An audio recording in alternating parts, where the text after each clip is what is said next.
Here in the I button and the description box below, you will get complete playlist of infinite series.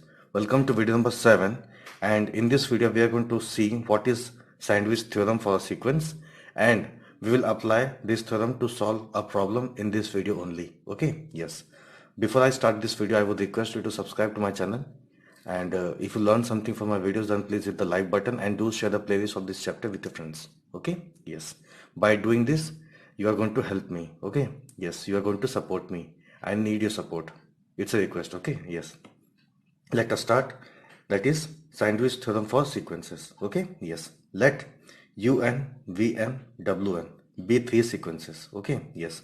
I have written un in between this braces or this curly bracket. Okay, similarly un is written within this curly bracket, similarly here also.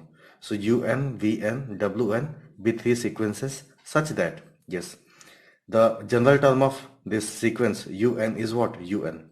Again, the general term of vn is, okay, this sequence, that is vn is vn. Again, the general term of this sequence, that is wn is wn. Okay, such that un less than equals to vn less than equals to wn for all values of n.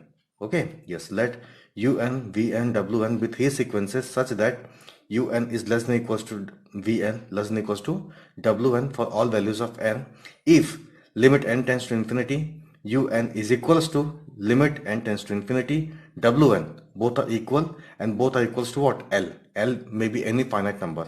Okay, yes, then limit n tends to infinity, vn is equals to L. Okay, yes, this is sandwich theorem.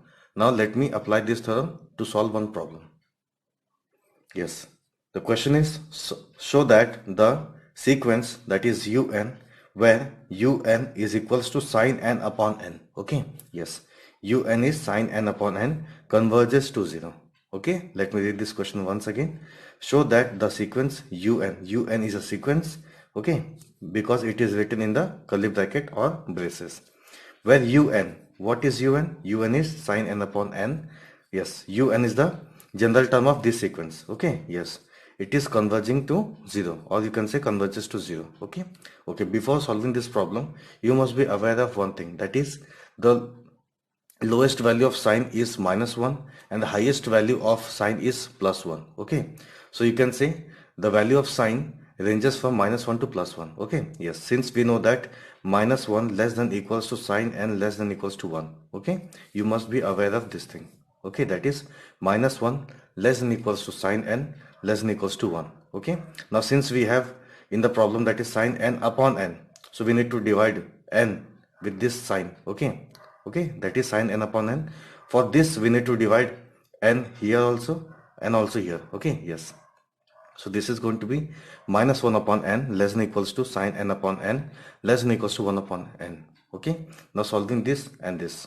Okay, because we can say this is sandwich between these two. Okay, yes, since, yes, limit n tends to infinity -1 upon n, I'm solving this part. Okay, so limit n tends to infinity -1 upon n is how much? 0, because if you put n equals to infinity here, this is going to be 0. Okay, this is going to be 0 because -1 upon a very large value, that is 0. Okay, yes, again if you solve this part, that is limit n tends to infinity, yes, 1 upon n is again 0.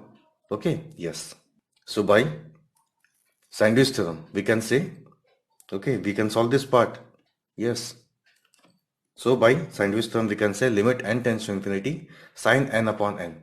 Okay, this is going to be again 0. Okay, since this value is 0, limit of this value is 0, this value is 0. Since, yes, this is sandwich between these two, so according to this sandwich theorem we can say limit n tends to infinity sine n upon n is converging to 0. Okay, so hence we have proved this, that is hence sequence un converges to 0. Okay, yes, thank you so much.